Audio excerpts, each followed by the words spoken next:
The child's scream cut through the blizzard like a knife through flesh. Caleb Thornton pulled hard on the reins, his horse fighting against the wind. Through the wall of white, he saw her, a little girl, no more than 5, kneeling in the snow beside a woman's body. Her small hands were blue. Her voice was raw, and she was trying to drag her mother's lifeless form toward a tree that offered no shelter. "Mama, wake up. Please, Mama, you promised. You promised we'd be safe." Caleb dismounted before he knew he was moving. If this story touches your heart, I'd love for you to subscribe to our channel and follow Clara, Rosie, and Caleb's journey to the very end. Drop a comment telling me which city you're watching from. I want to see how far this story travels. Now let's begin. Montana Territory, November 1879. The child's scream cut through the blizzard like a knife through flesh. Caleb Thornton pulled hard on the reins, his horse fighting against the wind. 8 years he'd ridden these mountains alone. 8 years since he'd buried his wife and son in the meadow behind his cabin. 8 years of silence, of work, of forgetting. But that scream, God help him, that scream sounded exactly like his boy's voice the night the fever took him. He dismounted before he knew he was moving. Through the wall of white he saw her. A little girl, no more than 5, kneeling in the snow beside a woman's body. The child's hands were blue, her coat too thin for this weather. She was pulling at the woman's arm, trying to drag her toward a cluster of bare trees that offered no shelter from the killing cold. "Mama, wake up. Please, Mama, you promised we'd be safe." Caleb's boots sank deep into the snow. The wind screamed around him, biting at every inch of exposed skin. The girl didn't see him coming. She was too focused on her mother, too lost in her desperate mission. "Hey!" he called out. "Hey, little one!" The girl's head snapped up. Wild eyes, red from crying, locked onto him with pure terror. "No!" she shrieked. She threw herself over her mother's body, arms spread wide. "You can't have her. She's mine. Go away." Caleb raised both hands, palms out. "Easy now. I ain't here to hurt nobody." That's what the bad men said. That's what they always say. He stopped moving, crouched down slowly, making himself smaller against the howling wind. The girl couldn't be more than 40 pounds, but she stared at him like she was ready to fight a grizzly. "What's your name?" he asked. "Don't matter." "It matters to me." The girl's chin trembled. Snow caked her eyelashes. "Rosie. That's a pretty name. I'm Caleb." He nodded toward the woman. "That's your mama?" "She's sleeping. She got tired. She said she needed to rest just for a minute." Rosie's voice cracked. "But she won't wake up. I keep telling her we gotta go. We gotta keep moving, but she won't listen." Caleb's jaw tightened. He'd seen this before during the war.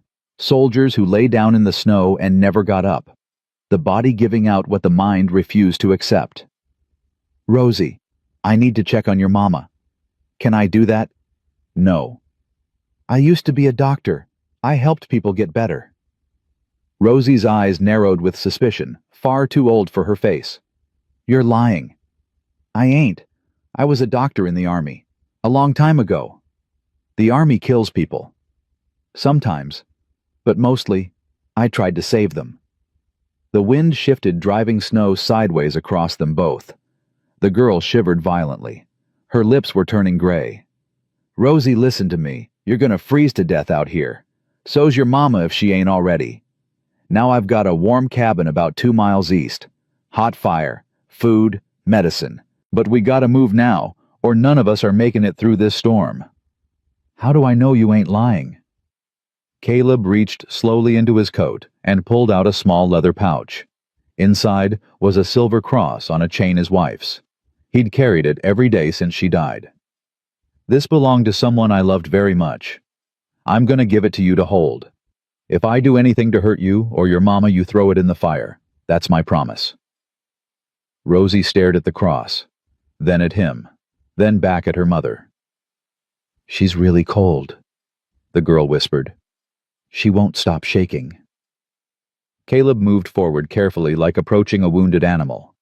He pressed 2 fingers against the woman's neck. For a long moment, he felt nothing. Then there. A pulse. Weak and thready, but present. "She's alive," he said. "But barely. We gotta go. Right now." He shrugged off his heavy coat and wrapped it around the woman. She was thin beneath her worn traveling clothes, her face pale as the snow around them. Late 20s, maybe. Dark hair escaping from a bonnet that had seen better days. "You're gonna get cold," Rosie said, watching him with those 2 old eyes. "I'll manage. Can you walk?" "Course I can walk. I ain't a baby." Despite everything, Caleb almost smiled. "No, ma'am, I can see that." He lifted the woman in his arms. She weighed almost nothing. How long had they been running? How long since she'd had a proper meal? Her head lolled against his chest, but she moaned softly, and that small sound gave him hope. "Stay right beside me," he told Rosie. "Hold on to my belt. Don't let go for nothing, you hear?" "Yes, sir." They walked into the teeth of the storm. The 2 miles felt like 20. Caleb kept his eyes on the faint outline of the mountain ridge, using it to navigate through the white blindness. Every few minutes he looked down to make sure Rosie was still there, still holding tight to his belt with her frozen little fingers. The girl didn't complain. Not once. She trudged through snow that came up to her knees, her jaw set with determination that would have impressed men twice her age. "Almost there," he kept saying. "Almost there, little one." "I ain't little." "No, ma'am, you surely ain't." The cabin appeared through the blizzard like a miracle. Low and sturdy, built into the hillside smoke, still trickling from the chimney where he'd banked the fire that morning. Caleb kicked open the door and carried the woman inside, laying her on the bed near the stove. "Get those wet clothes off," he told Rosie. "There's blankets in that chest. Wrap yourself up tight." He worked fast, years of battlefield medicine coming back to him like muscle memory. He stripped the wet outer layers from the woman's body, wrapped her in every dry blanket he owned, and stoked the fire until the cabin blazed with heat. He heated water, found his old medical kit, checked her pulse again. Stronger now. The warmth was working. "Is she gonna die?" Caleb turned. Rosie stood by the stove, drowning in one of his flannel shirts, clutching his wife's cross in both hands. "Not if I can help it." "People always die, no matter what you do." The words hit him like a punch to the gut. "Who told you that?" "Nobody, I just know." Rosie's voice was flat empty. "My daddy died. Then his brother said Mama wasn't fit to take care of me. He wanted to send me away to some school. Mama said no, so we ran." "How long you been running?" "Forever. Caleb looked at this child, this tiny girl who'd watched her father die, who'd fled across the country with her mother, who'd held onto a corpse in a blizzard because she had nothing else left. "Come here," he said. Rosie didn't move. "Come on now. You've been brave long enough. Let me take a turn." Something in his voice must have reached her. She walked to him slowly, and when he opened his arms, she fell into them. Her small body shook with sobs she'd been holding back for God knows how long. "I don't want Mama to die," she cried into his chest. "Please don't let her die, please." Caleb held her tight, one hand on the back of her head. "I'm going to do everything I can. You hear me? Everything." Promise. He should have said no. He knew better than to make promises he couldn't keep.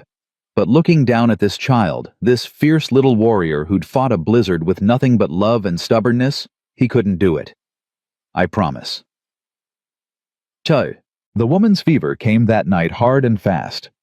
Caleb had seen fevers like this before. The body pushed past its limits, fighting back with everything it had left. She thrashed in the bed, crying out in her delirium, calling for Rosie, begging someone named Edmund to stop. "Don't, please Edmund, don't, not in front of her." Caleb pressed cool cloths to her forehead. "Easy, easy now. You're safe." "Rosie, where's Rosie?" "She's right here. She's sleeping by the fire. She's safe." The woman's eyes flew open, wild and unfocused. She grabbed his wrist with surprising strength. Don't let him take her, please. I'll do anything. I'll die before I let him take her. Nobody's taking nobody. You're in my cabin. You're safe. She stared at him, chest heaving. Then her eyes rolled back and she slipped into unconsciousness again. Caleb sat back on his heels, heart pounding. Edmund. The name meant nothing to him, but the terror in her voice meant everything. He worked through the night, forcing water between her cracked lips, changing the compresses on her forehead, keeping the fire burning hot. Rosie woke twice, padding over on silent feet to check on her mother, then retreating back to her nest of blankets by the stove. Near dawn, the fever broke. The woman's breathing steadied.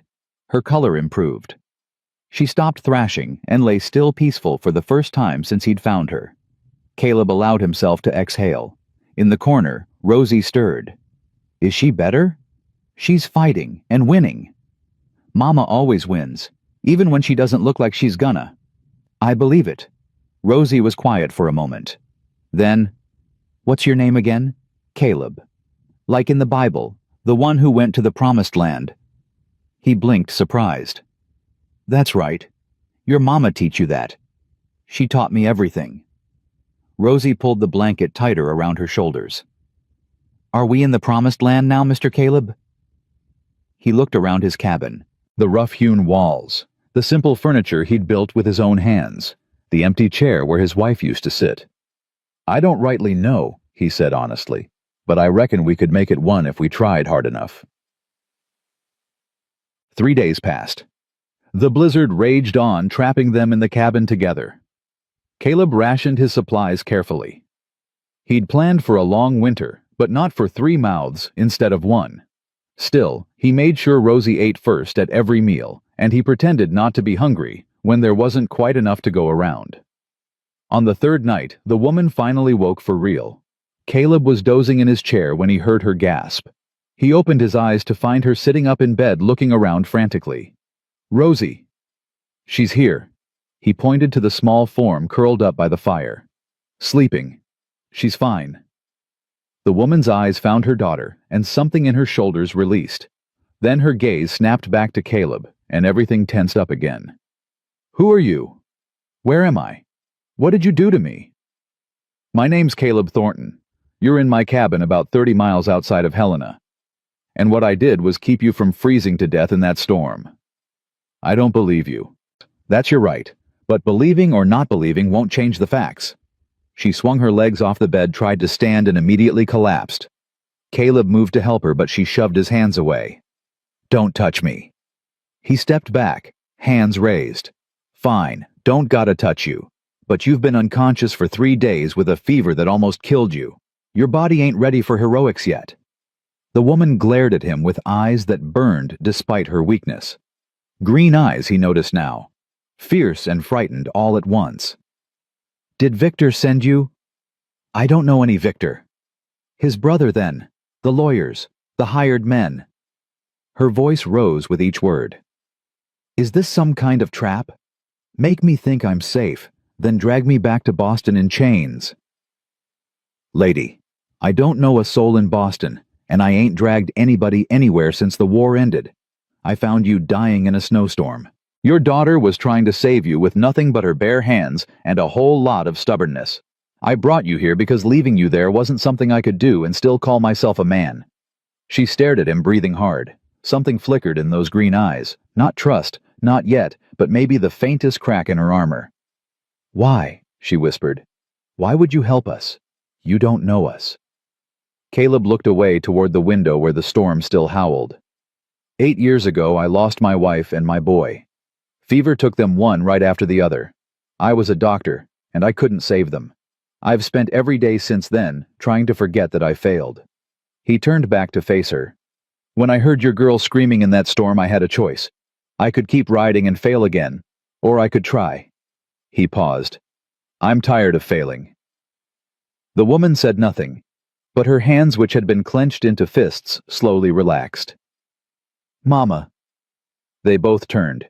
Rosie stood in the middle of the cabin, hair wild from sleep, clutching Caleb's wife's cross in her hands. Rosie. The woman's voice broke. She opened her arms and the girl flew into them, nearly knocking her mother back onto the bed. You came back. I knew you would. Mr. Caleb said you were fighting, and I told him you always win. And you did, Mama, you did." The woman held her daughter tight, tears streaming down her face. "I'm here, baby. I'm here. I'm not going anywhere." Caleb stood quietly watching them, mother and daughter clinging to each other like the last survivors of a shipwreck. After a long moment, the woman looked up at him over Rosie's head. Her expression had changed. Not soft, not trusting, but something closer to neutral. "Clara," she said quietly. "My name is Clara Millbrook." "Pleased to meet you, Mrs. Millbrook." "It's Miss. Or it will be once I finish running." She pressed her lips together. "I don't know how to thank you. For saving us." "You don't gotta thank me. Just get better. That's thanks enough." Rosie pulled back from her mother's embrace. "Mr. Caleb made soup, Mama. Real soup with meat and everything. And he let me help stir it. And he said I was the bravest girl he ever met." Clara's eyebrows rose slightly. She looked at Caleb. "I ain't in the habit of lying to children," he said. For just a moment so brief he might have imagined it, the corner of Clara's mouth twitched upward. Then she pulled Rosie close again and closed her eyes. "We'll talk more tomorrow," she said. "Right now I just want to hold my daughter." Caleb nodded and moved toward the door, pulling on his coat. "Where are you going?" Clara asked, suddenly alert. "Barn. Gotta check on the horses. Don't worry, I'll be back before the fire dies down." "You're leaving us alone." He paused with his hand on the door handle. "The rifle's above the mantel. Shells are in the tin on the shelf. If I'm not back in an hour, assume the worst and shoot anyone who comes through that door. That ain't me." Clara blinked at him. "You're giving me access to your weapons. We just met. I could be anyone." "You could be, but you're not." Caleb opened the door, and the wind screamed into the cabin. "Get some rest, Miss Millbrook. We've got a long winter ahead." He stepped out into the storm and pulled the door shut behind him. Inside the cabin, Clara held Rosie in the flickering firelight, listening to the wind rage against the walls. Her body ached, her mind raced. Every instinct screamed at her to run, to grab her daughter and flee into the night before this stranger revealed himself to be just like all the others. But Rosie was warm. Rosie was safe. Rosie was already falling back asleep, her small hand wrapped around Clara's fingers. And that man Caleb, he'd looked at her with eyes that held no hunger, no calculation, no hidden agenda. Just sadness. Old deep sadness that she recognized because she saw it every time she looked in a mirror. "Mama," Rosie murmured sleepily. "Yes, baby. I think Mr. Caleb is a good man." Clara stroked her daughter's hair. "Why do you think that?" "Because when I was really scared, he gave me something that belonged to someone he loved. He said if he broke his promise, I could burn it." Rosie held up the silver cross. "He hasn't broken his promise yet." Clara stared at the cross glinting in the firelight. A dead wife's cross given to a stranger's child as collateral for kindness. What kind of man did that? She didn't know. But for the first time in months, maybe years, she wanted to find out. Outside, the storm raged on. Inside, Clara Millbrook fell asleep, holding her daughter, a stranger's cross between them, and hope flickering like a candle in the dark. The morning light came thin and gray, filtering through frost-covered windows. Clara woke to the smell of coffee and the sound of her daughter's laughter. It had been so long since Rosie laughed like that. Clara kept her eyes closed for just a moment longer, holding on to the sound, terrified that if she moved, if she breathed, it would stop. But it didn't stop. And somewhere deep inside her frozen heart, something that had been dead for a very long time began slowly to thaw. The morning light came thin and gray through frost-covered windows. Clara woke to the smell of coffee and the sound of her daughter's laughter. It had been so long since Rosie laughed like that. She kept her eyes closed for just a moment longer, holding on to the sound, terrified that if she moved, if she breathed, it would stop. But it didn't stop. And somewhere deep inside her, frozen heart, something that had been dead for a very long time began slowly to thaw. Higher. Mr. Caleb, make him go higher. Clara opened her eyes. Across the cabin, Caleb sat on a wooden stool with Rosie perched on his knee.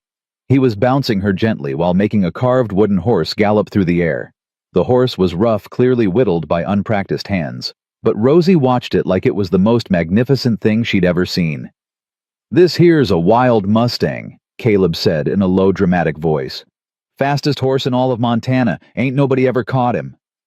"What's his name?" "Don't got one yet. Wild things don't got names till somebody loves them enough to give them one." Rosie's face scrunched up in serious thought. "I think his name should be Storm, because we found him in a storm."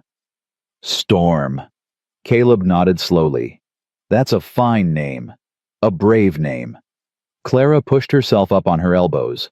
Her body still ached, but the bone-deep exhaustion had faded. She felt almost human again. Caleb noticed her movement and set Rosie down gently. "Your mama's awake. Why don't you go show her Storm?" Rosie bounded across the cabin and climbed onto the bed, thrusting the wooden horse into Clara's face. "Look. Mama. Mr. Caleb made him just for me. He carved him with his own knife." Clara took the little horse, turning it over in her hands. The craftsmanship was crude but careful. Someone had taken time with this. Someone had wanted to make a child smile. "It's beautiful, sweetheart. Mr. Caleb says I can help him feed the real horses today. Can I, Mama? Please?" Clara looked up at Caleb, who stood by the stove pouring coffee into a tin cup. He met her eyes briefly, then looked away. "We'll see how you feel after breakfast," Clara said. "You've been through a lot." "I feel fine. I feel better than fine." Rosie bounced on the bed. "Mr. Caleb made oatmeal with honey. Real honey, Mama. From actual bees." "Is that so?" "He's got 3 whole jars. He said I could have as much as I wanted." Clara raised an eyebrow at Caleb. "That's generous." "Got more than I need." He brought her the cup of coffee. "Drink this. You need to get your strength back." Their fingers brushed as she took the cup. Clara pulled away quickly, and if Caleb noticed, he didn't show it. "Thank you. There's oatmeal on the stove. Eat as much as you can stomach. You've been living on water and broth for 3 days. Clara sipped the coffee. It was strong and bitter, nothing like the weak tea she'd grown accustomed to in Boston. But it warmed her from the inside out, and she found herself draining the cup faster than she intended. "Easy," Caleb said. "Too much too fast, and you'll make yourself sick. I know how to take care of myself." "I don't doubt it, but knowing and doing ain't always the same thing." Clara bristled at that, but before she could respond, Rosie tugged at her sleeve. "Mama, can I go see the horses now? Please, Mr. Caleb says he's got a mare named Bessie, who's real gentle." "Rosie, I said we'll see." "But Mama." "Listen to your mother," Caleb said quietly. The words weren't harsh, but they carried weight. Rosie's protest died immediately. "Yes, sir." Clara watched the exchange with something close to wonder. Rosie had never responded to authority like that. Not from Edmund, who had used his fist to demand obedience. Not from Victor, who had used lawyers and threats. But this stranger said 4 words, and her daughter obeyed without question. "How do you do that?" Clara asked after Rosie had retreated to play with her wooden horse by the fire. "Do what?" "Make her listen. She doesn't listen to anyone." Caleb shrugged. "Kids don't listen to people they're scared of. They just pretend to. Real listening comes from respect, and respect comes from trust." He paused. "That girl's been scared her whole life. She's tired of it. She wants someone she can trust instead of fear." Clara's throat tightened. "You figured all that out in 3 days." "I figured it out in 3 minutes. That child threw herself over your body in a blizzard and dared me to try and take you from her. That ain't fear. That's love. And love like that don't come from nowhere. It comes from a mama who taught her that protecting the people you love is worth dying for." Clara looked down at her hands. They were trembling. "You don't know anything about us." "I know enough. I know you've been running from something bad enough to risk your lives in a Montana winter. I know that little girl hasn't had a full night's sleep in months, because she kept waking up these past few days to check that you were still breathing. I know you're scared of me, and you got every right to be, because trusting strangers has probably cost you before." He met her eyes. "But I also know that you ain't got anywhere else to go, and neither do I. So maybe we can stop circling each other like wounded animals and figure out how to survive this winter together." Clara was quiet for a long moment. Outside, the wind had finally stopped. The silence was almost louder than the storm had been. "His name was Edmund," she said finally. "My husband. He died 18 months ago." Caleb sat down slowly, giving her space. "He was a merchant, very wealthy, very respected in Boston society. Everyone thought I was the luckiest woman alive." Clara's voice went flat. "They didn't see what happened behind closed doors. They didn't hear Rosie crying in her room while I tried to explain why Papa hit Mama. They didn't see the bruises I covered with long sleeves and high collars." Caleb's jaw tightened, but he said nothing. "When Edmund died, I thought we were finally free. But then his brother Victor came. He said a woman like me wasn't fit to raise a child alone. He said Rosie should go to boarding school, where she could be properly educated. He said if I refused, he'd take her by force." Clara's hands clenched in her lap. "Victor doesn't want Rosie. He wants her inheritance. Edmund left everything to her in his will with me as guardian. If Victor gets custody, he controls the money. And nobody would stop him. Victor is a lawyer. He knows every judge in Massachusetts. He knows how to make things happen and make them look legal." Clara laughed bitterly. "I tried to fight.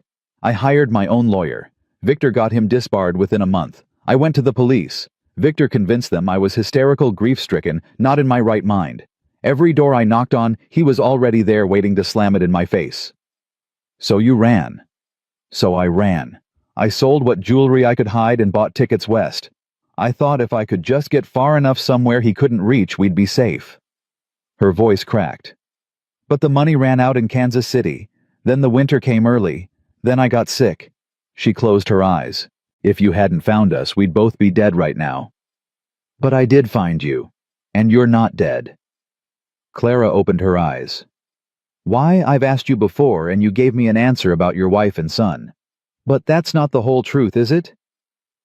Caleb was quiet for a long time. When he spoke, his voice was rough. "When Sarah and Thomas died, I wanted to die too. I had a gun and a bullet and a plan. I was going to do it that very night." He stared at the fire. "But then a snowstorm hit. Worst one I'd ever seen. I couldn't see 3 feet in front of my face. And I thought if I'm going to die, I ain't going to do it warm and comfortable. I'm going to walk out into that storm and let God decide." Clara held her breath. "I walked for hours. Couldn't feel my hands. Couldn't feel my face. And then I heard crying. A calf maybe 2 days old, half frozen in a snowdrift. Its mother was dead beside it. And I had a choice. I could keep walking into the white and let the cold take me. Or I could pick up that calf and carry it home." "What did you do?" "I'm sitting here talking to you, ain't I?" A ghost of a smile crossed his face. "That calf lived. Grew into the best breeding cow I ever had. And I figured if I could save something that small, that helpless, maybe there was still a reason to keep breathing. And when you found us in the storm, I thought maybe God was giving me another chance. Or maybe he was testing me. Either way, I wasn't going to fail." Caleb looked at her directly. "I ain't trying to be your savior, Clara. I ain't trying to replace what you lost or fix what's broken. But I got a cabin and a fire and enough food to last the winter.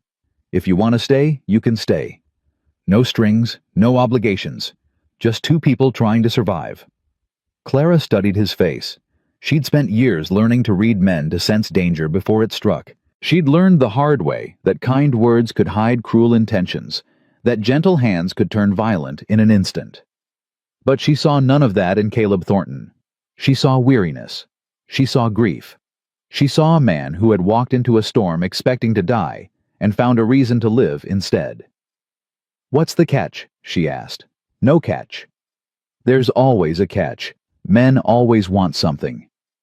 Caleb stood up slowly. "I ain't most men. And what I want, you can't give me.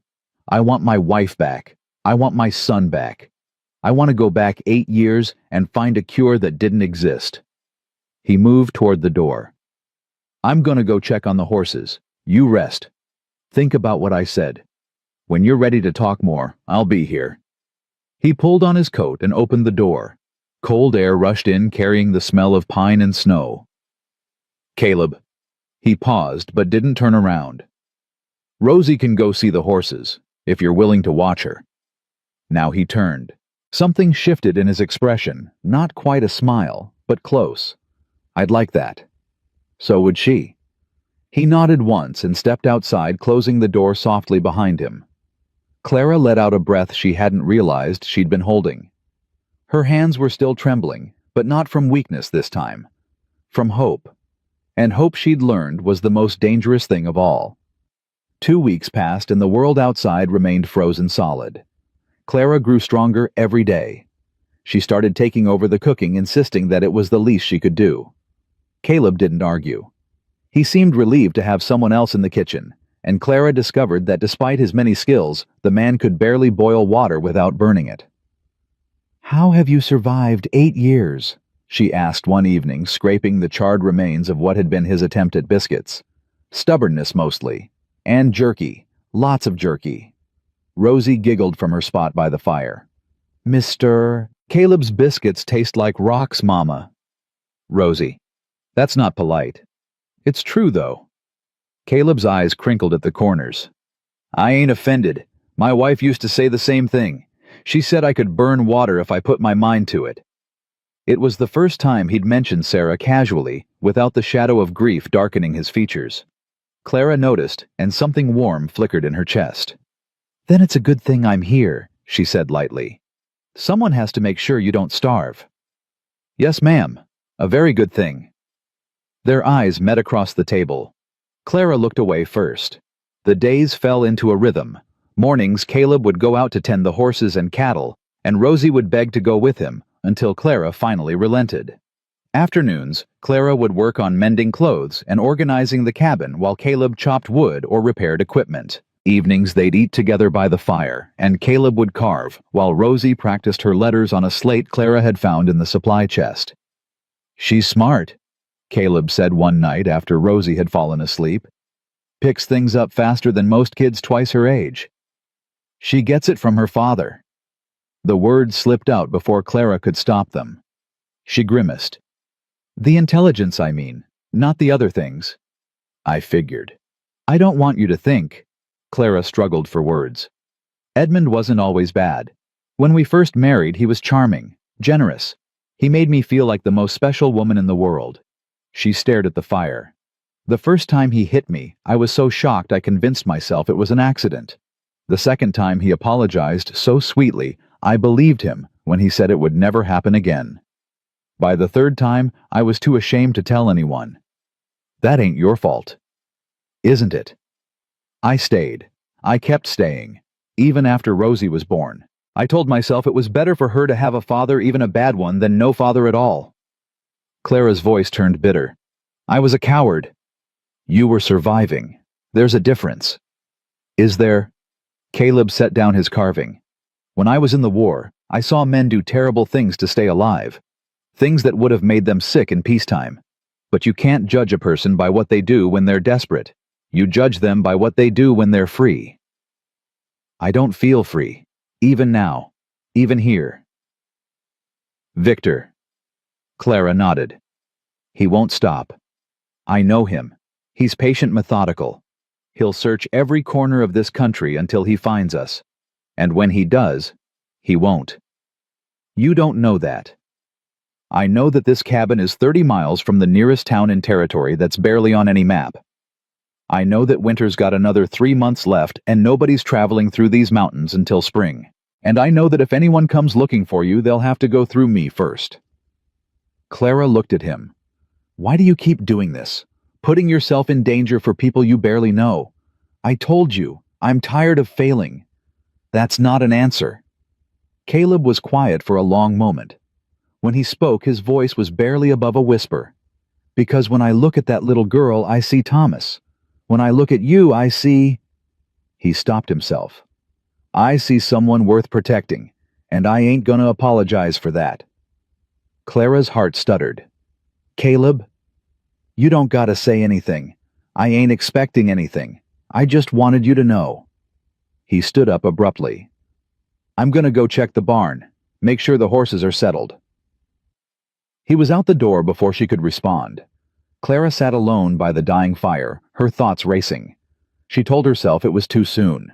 She told herself she couldn't trust her own judgment, not after Edmund. She told herself that getting attached would only make it harder when they eventually had to leave. But when she finally went to bed that night, she found herself listening for his footsteps on the porch. And when she heard the door open and close, heard him settle into his chair by the stove, she closed her eyes and smiled. The next morning, everything changed. Caleb had gone to check his trap lines, something he did once a week, to supplement their meat supply. Clara was teaching Rosie how to knead bread dough when she heard hoofbeats approaching. "Rosie, go to the back room, now!" Something in her mother's voice made Rosie obey without question. Clara wiped her hands on her apron and reached for the rifle above the mantel, just like Caleb had shown her. A knock at the door, heavy, insistent. "Mrs. Millbrook, I know you're in there. My name is Martha Dawson. I own the general store in town. Caleb sent word that he might have visitors who needed supplies." Clara's grip on the rifle didn't waver.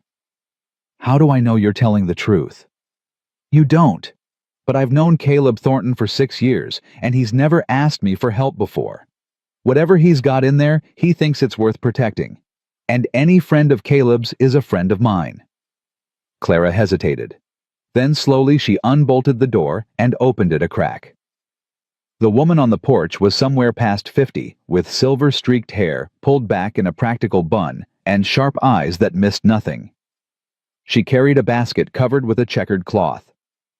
"Well," Martha said, looking Clara up and down. "You're prettier than I expected. No wonder he's been acting strange." "I beg your pardon." "Never mind. Can I come in?" "It's colder than a banker's heart out here." Clara stepped aside, still holding the rifle. Martha entered the cabin and set her basket on the table, pulling back the cloth to reveal fresh eggs, a jar of preserves, and a small bundle wrapped in paper. "Brought you some things. The eggs are from my chickens. The preserves are blackberry, made them myself last summer. And the package is peppermint sticks. Caleb mentioned there was a child." Martha looked around. "Where is she?" "Hiding. She's been taught to be cautious around strangers." "Smart girl." Martha settled into a chair without being invited. "So, you want to tell me your story, or should I guess?" Clara's jaw tightened. "I don't know what Caleb told you." "He didn't tell me anything. That man's more close-mouthed than a clam with lockjaw. But I've been running a general store in mining country for 20 years. I know when someone's running from something." Martha's eyes softened. "I also know when someone's at the end of their rope. And honey, you've got that look." Clara's composure cracked. She set the rifle down and sank into the chair across from Martha. "I don't know what to do," she whispered. "I've been running for so long. I don't know how to stop." "Then don't stop. But maybe you don't have to run alone anymore." "What do you mean?" Martha leaned forward. "This territory is full of people who came here to disappear. Miners who left debts back east. Women who left bad husbands. Men who left worse. We don't ask questions, and we don't answer them when strangers come looking." She paused. "But we also protect our own. And if Caleb Thornton has decided you're worth protecting, that means something in these parts." "You don't even know me." "I know Caleb. I know he hasn't let anyone past his front door since Sarah died. I know he's been walking around like a ghost for 8 years, and now suddenly he's riding into town asking about children's shoes and women's fabric." Martha smiled. "That man's coming back to life, and you're the reason why." Clara felt tears prick her eyes. "I don't deserve that. I bring trouble wherever I go." "Honey, trouble comes whether we deserve it or not. The question is whether we face it alone or together." Martha stood up. "I've got to get back before the weather turns. But I'll be back next week with more supplies. And if you ever need anything at all, you send word. Caleb knows how to find me." She was at the door when Clara called out, "Mrs. Dawson?" "Martha. Martha, why are you helping us?" Martha turned her hand on the doorframe. Because 30 years ago, I was you. Running from a husband who would have killed me if I'd stayed. I made it to Montana with nothing but the clothes on my back and a prayer. A stranger took me in, fed me, gave me work. When I asked why, she said, because someone did it for me once. Martha's eyes were bright. Now I'm doing it for you. And someday you'll do it for someone else. That's how it works out here. That's how we survive. She left without another word. Clara stood at the window and watched her ride away, Martha's words echoing in her mind. That's how we survive. For the first time in years, Clara allowed herself to believe it might be true. When Caleb returned that evening laden with rabbits from his trapline, he found Clara standing at the stove stirring a pot of stew that smelled better than anything he'd eaten in years. Martha came by, Clara said without turning around. I know.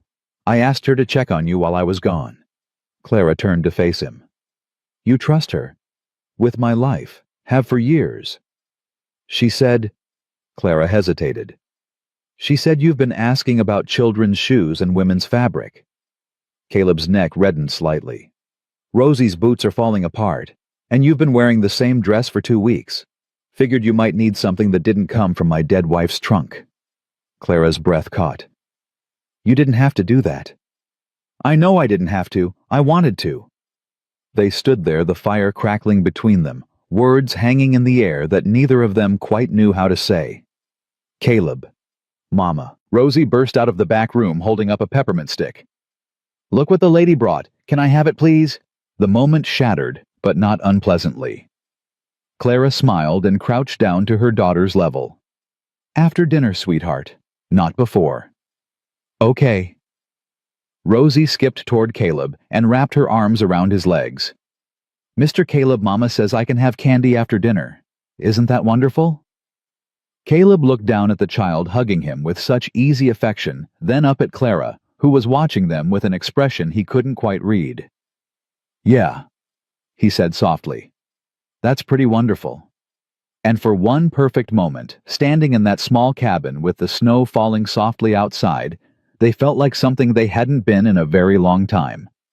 They felt like a family. That feeling lasted exactly 17 days. Clara was hanging laundry on the line Caleb had strung inside the barn when she heard hoofbeats.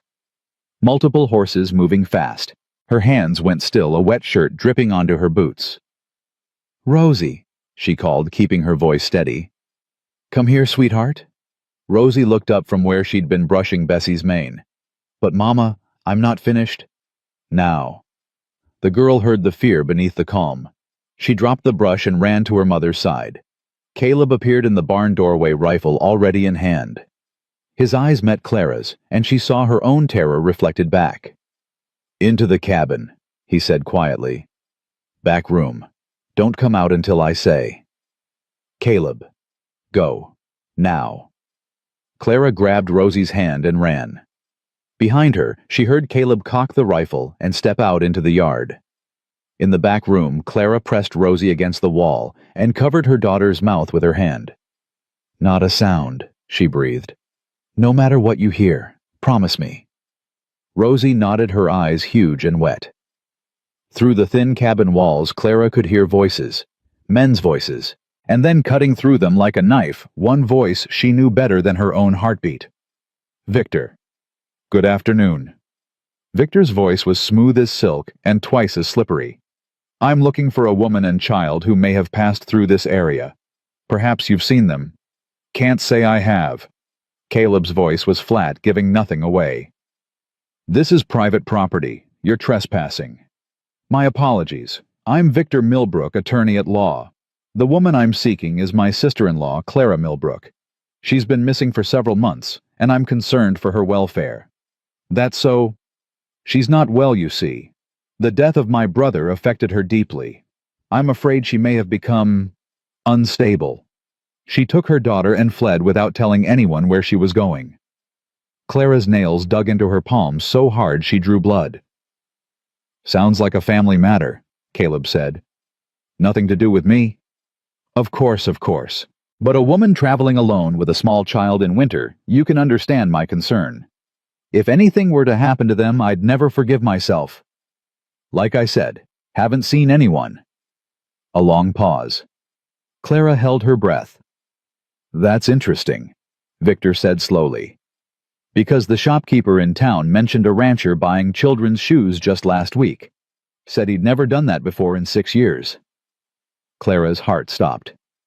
She must have been thinking of someone else. Perhaps, but I think I'll have a look around if you don't mind. I do mind. The click of a rifle being raised. This is my land. You got no authority here. I have authority granted by the Massachusetts courts. I have papers signed by a judge giving me custody of my niece. I have the legal right to search any property where I have reason to believe she's being held. You're in Montana territory now. Massachusetts papers don't mean squat out here.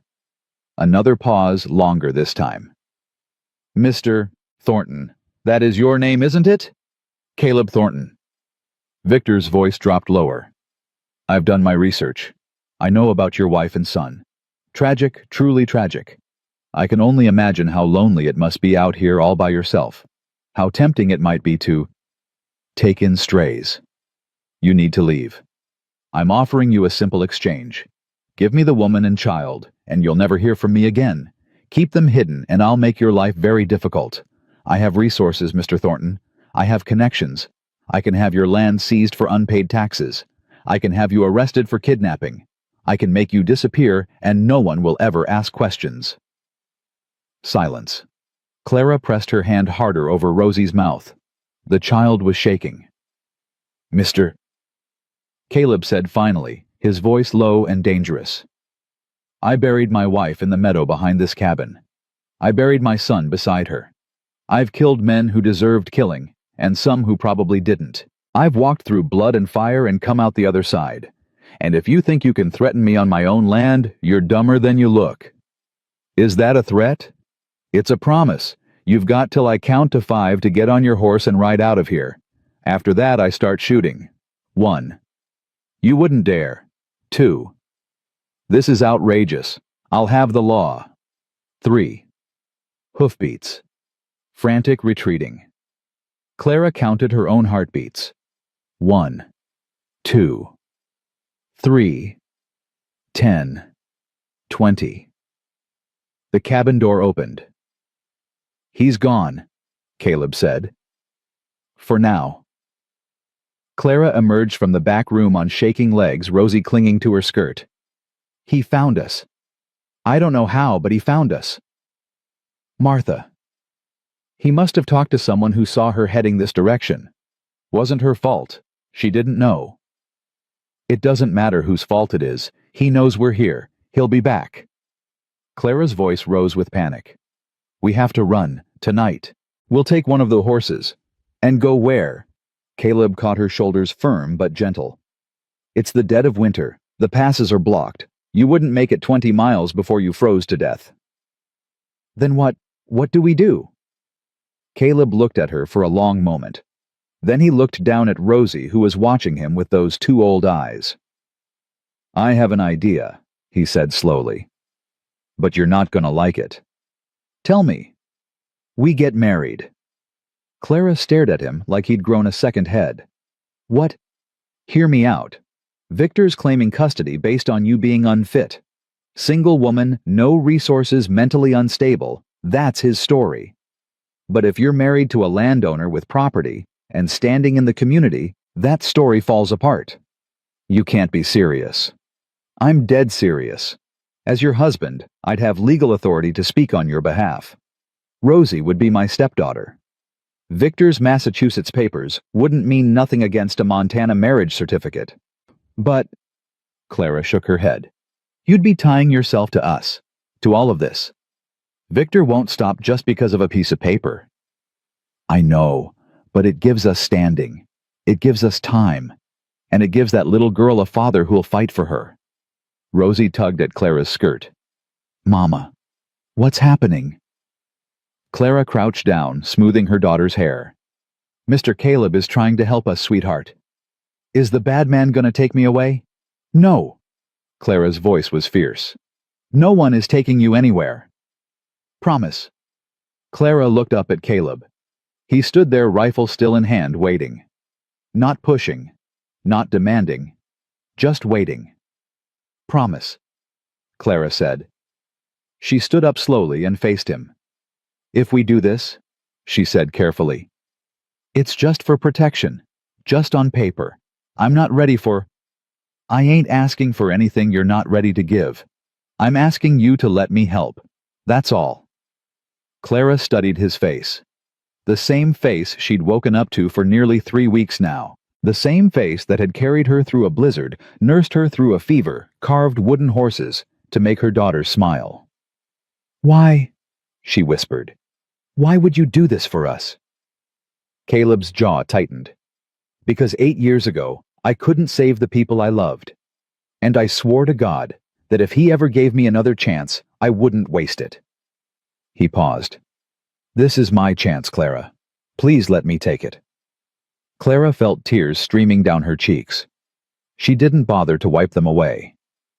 Okay, she said softly. Okay. They were married 3 days later in Martha Dawson's back parlor.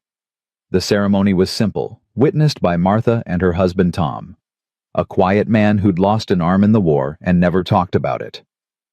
The preacher was an old circuit rider named Reverend Crane, who'd been passing through town and agreed to perform the service for a hot meal and a place to sleep. Clara wore a blue dress that Martha had lent her, altered to fit her smaller frame. Rosie wore a white ribbon in her hair and clutched her wooden horse throughout the ceremony. Do you, Caleb Thornton, take this woman to be your lawfully wedded wife? I do. Do you, Clara Millbrook, take this man to be your lawfully wedded husband? Clara looked at Caleb. His eyes were steady calm. There was no expectation in them, no demand, just quiet assurance. I do. Then by the power vested in me by God and the territory of Montana, I pronounce you man and wife. No kiss. They'd agreed on that beforehand. This was a legal arrangement, nothing more. But when Caleb slipped a simple gold band onto her finger, his mother's ring he'd told her kept in a box these past 8 years, Clara felt something shift in her chest. Something that had nothing to do with legalities. Rosie bounced on her toes. Does this mean Mr. Caleb is my papa now? Clara opened her mouth to explain to qualify to manage expectations, but Caleb spoke first. Only if you want me to be, he said, crouching down to Rosie's level. I ain't trying to replace anyone, but I'd be honored to look after you and your mama, if you'll have me. Rosie considered this with all the gravity of a Supreme Court justice. Then she threw her arms around his neck. I want you to be my papa, she said. My real papa was mean. You're nice. Caleb's arms closed around her, and Clara saw something break open in his face. 8 years of grief, of isolation, of walking through life like a ghost, all of it cracking apart in the embrace of a 5-year-old girl. Then I guess I'm your papa now, he said hoarsely. And I promise I will never ever be mean to you or your mama. You hear me? I hear you. Good. Martha dabbed at her eyes with a handkerchief. Tom cleared his throat and looked away. And Clara stood there, watching her daughter hold on to this man like he was the answer to every prayer she'd never known how to pray, and felt her heart do something terrifying. It began to hope. The news of the wedding spread through town like wildfire. Most folks took it in stride. Caleb Thornton had always been an odd one, they said. Living out there alone all these years. Made sense he'd eventually find someone, even if the circumstances were peculiar. But not everyone was so accepting. You hear about Thornton. Clara overheard a woman saying at Martha's store a week after the wedding. Married some Eastern woman who showed up out of nowhere. They say she was running from something. Probably a criminal. Or worse. I heard she was married before, another woman added. Husband died under mysterious circumstances. Now she's sunk her claws into Caleb and his land. Poor man. He was always too soft-hearted for his own good. Clara's face burned. She set down the bolt of fabric she'd been examining and walked out without buying anything. That night she told Caleb what she'd heard. He listened without expression, then shrugged. People talk. It's what they do when they ain't got enough real problems to worry about. But they're saying horrible things. About me. About you. And does it change what's true? Clara was quiet for a moment. No. Then let them talk. We know who we are. Rosie knows who we are. That's all that matters. It should have been enough. But the whispers followed Clara everywhere she went. At the general store, at the post office, at church, where the preacher's wife looked at her like she was tracking mud across a clean floor. They hate me, Clara said one evening, staring into the fire. They don't even know me, and they hate me. They're scared, Caleb said from his chair where he was mending a harness. You're new? You're different. You came from somewhere else and upset the order of things. Give them time. What if time doesn't help? Then we make our own world right here. You, me, and Rosie. We don't need their approval to live. Clara looked at him. Is that what you've been doing these past 8 years? Living without approval? I've been surviving. There's a difference. He set down the harness. But lately I've been thinking, maybe surviving ain't enough. Maybe it's time to start living again. Their eyes met across the cabin. The fire crackled between them. Caleb. A knock at the door shattered the moment. Caleb was on his feet, instantly, rifle in hand. Clara pulled Rosie close. Who's there? It's Martha. Open up. We've got trouble. Caleb opened the door. Martha stood on the porch out of breath, her face pale in the lamplight. He's back. Victor. He rode into town this afternoon with a federal marshal and papers from a judge in Helena. Clara's blood turned to ice. What kind of papers? Custody order, signed and sealed. He's claiming Clara's unfit to raise a child and that the marriage is a fraud designed to evade justice. Martha gripped Clara's hands. He's coming here tomorrow morning, with the marshal, and if you can't prove otherwise, they're going to take Rosie. Rosie whimpered against Clara's side. Mama, I don't want to go with the bad man. Clara looked at Caleb. He stood rigid, his jaw set, his eyes burning with cold fury. Over my dead body, he said quietly. That can be arranged. The voice came from outside, from the darkness beyond the porch. Victor Millbrook stepped into the light. He was exactly as Clara remembered. Tall, thin, impeccably dressed despite the mud on his boots. His face was handsome in a cold way, like a marble statue come to life. And his eyes? God, those eyes. Empty and calculating, like a snake sizing up its prey. Good evening, Clara, he said smoothly. It's been a long time. Caleb raised the rifle. You weren't invited. Leave. I'm afraid I can't do that. You see, I have a federal marshal waiting just down the road. If I don't return in 10 minutes, he's been instructed to come up here with a posse. Victor smiled thinly. I thought we might talk first. Civilized people settling our differences. There's nothing to settle, Clara said, her voice steadier than she felt. Rosie is my daughter. You have no claim to her. The courts disagree, as does the judge in Helena, who was most sympathetic to my concerns about your mental state. Victor's eyes flicked to Caleb. And your hasty marriage to a complete stranger certainly didn't help your case. That marriage is legal and binding. Perhaps, but a marriage conducted under duress solely to evade custody proceedings. That's fraud, Mr. Thornton, and fraud is a crime. Caleb's finger tightened on the trigger. Get off my land. Think carefully, Victor said. If you shoot me, you'll hang for murder. My marshal will see to that. And then who will protect your wife and stepdaughter? He spread his hands. I'm offering you a way out. Give me the child willingly, and I'll drop all charges.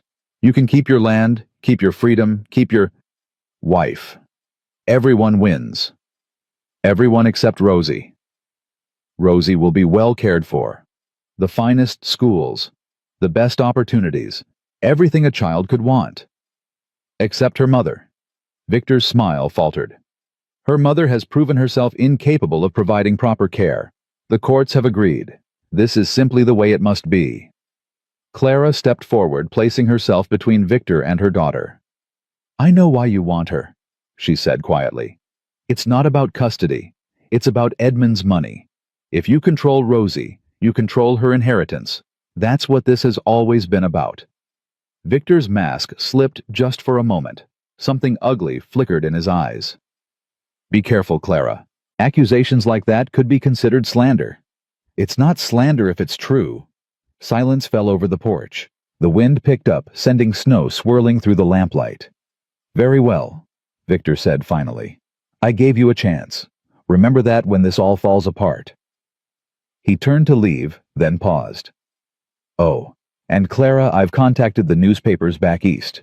They're very interested in the story of a grieving widow who kidnapped her own child and fled across the country with a strange man. By the time I'm done, your name will be synonymous with scandal and shame. He walked into the darkness without looking back. Martha let out a shaky breath. That man is evil. He's desperate, Caleb said. Desperate men make mistakes. Clara sank into a chair, her legs no longer able to support her. Rosie climbed into her lap, burying her face in her mother's chest. What are we going to do? Clara whispered. He has the law on his side. He has money. He has power. We have nothing. Caleb set down the rifle and crouched beside her chair. We have each other, he said. We have this land. We have friends who believe in us. He took her hand in his. And we have the truth. Victor's built his case on lies. Lies can be exposed. How? I don't know yet, but we've got until morning to figure it out. He squeezed her hand. I made you a promise, Clara. I ain't gonna break it. Clara looked into his eyes. The same eyes that had found her in a blizzard. The same eyes that had watched over her daughter. The same eyes that had asked for nothing and given everything. I believe you, she said. And for the first time, she truly did. The night stretched on dark and endless. Clara put Rosie to bed in the back room singing softly until the child's eyes finally closed. Even in sleep, Rosie's hand clutched her wooden horse like a lifeline. In the main room, Caleb sat at the table with Martha and Tom, papers spread before them. The custody order is real, Martha said, studying the documents Victor had left behind. But look here, it's based on testimony from a physician in Boston who claims Clara is mentally unstable. Anyone know this doctor? Clara shook her head. I've never heard the name before. Victor must have paid him. Can we prove that? How we're 2,000 miles from Boston. We have no witnesses, no resources. We have something better, Tom said quietly. It was the first time he'd spoken all evening. Everyone turned to look at him. What do you mean? Caleb asked. We have the community. Tom leaned forward, his weathered face serious. Victor's playing a legal game. But out here, law ain't the only thing that matters. Reputation matters. Character matters.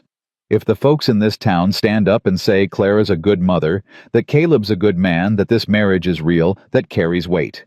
Even with a federal marshal. But the people in town don't trust me, Clara said. They've been whispering behind my back for weeks. Some of them have, Martha agreed. But not all. And the ones who matter, the ones whose opinions the marshal will take seriously, they haven't made up their minds yet. We just need to give them a reason to stand with us. Caleb was quiet for a long moment, thinking. The Reverend, he said finally. Reverend Crane. He married us. He can testify that the ceremony was genuine. And the doctor, Martha added. Old Doc Perkins has known Caleb for years. He could examine Clara, declare her sound of mind. That would counter Victor's physician. What about character witnesses? Tom asked. People who can speak to Clara's fitness as a mother. I can, Martha said firmly. I've seen her with that child. The love between them is real. Anyone with eyes can see it. Clara felt tears prick her eyes. You'd do that?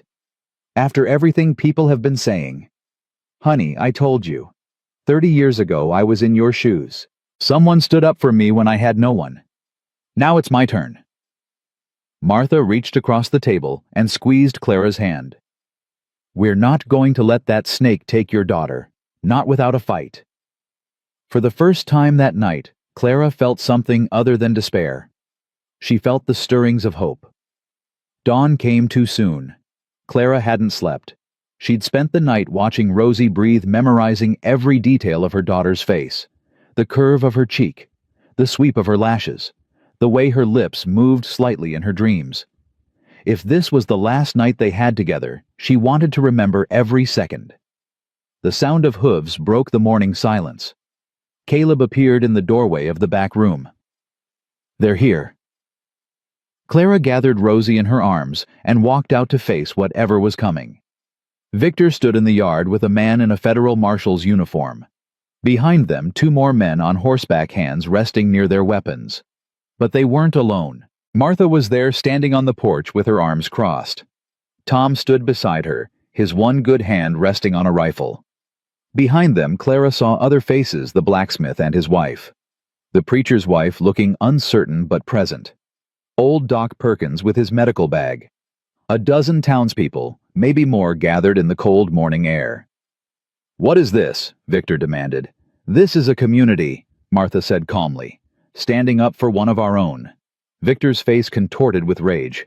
"Clara Millbrook is not one of your own. She's a fugitive, a kidnapper, a mentally unstable woman who—" "Her name," Caleb said, stepping forward, "is Clara Thornton. She's my wife, and if you call her those things again, I'll knock every tooth out of your head."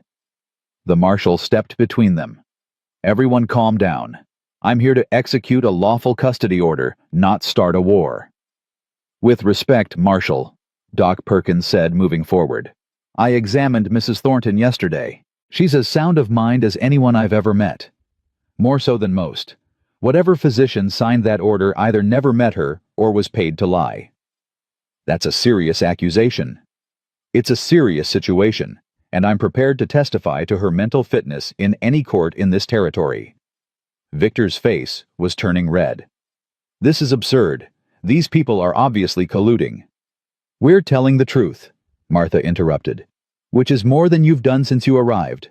Everyone in this town knows what you really want. You don't care about that child. You care about money." Murmurs rippled through the gathered crowd. The marshal's eyes narrowed. "Is there any evidence to support that claim?" "I have letters," Clara said suddenly. Everyone turned to look at her. "Letters from my husband. He wrote to me before he died, warning me about Victor. He said his brother had been stealing from the business for years. He said if anything happened to him, I should take Rosie and run." "Where are these letters?" "Sewn into the lining of my coat. I've carried them since I left Boston." Victor went pale. "She's lying. There are no letters." "Then you won't mind if the marshal examines them?" Clara handed Rosie to Caleb and walked into the cabin. When she returned, she carried a small bundle of papers creased and worn from their long journey. The marshal took them and read in silence. His expression didn't change, but when he looked up at Victor, there was something cold in his eyes.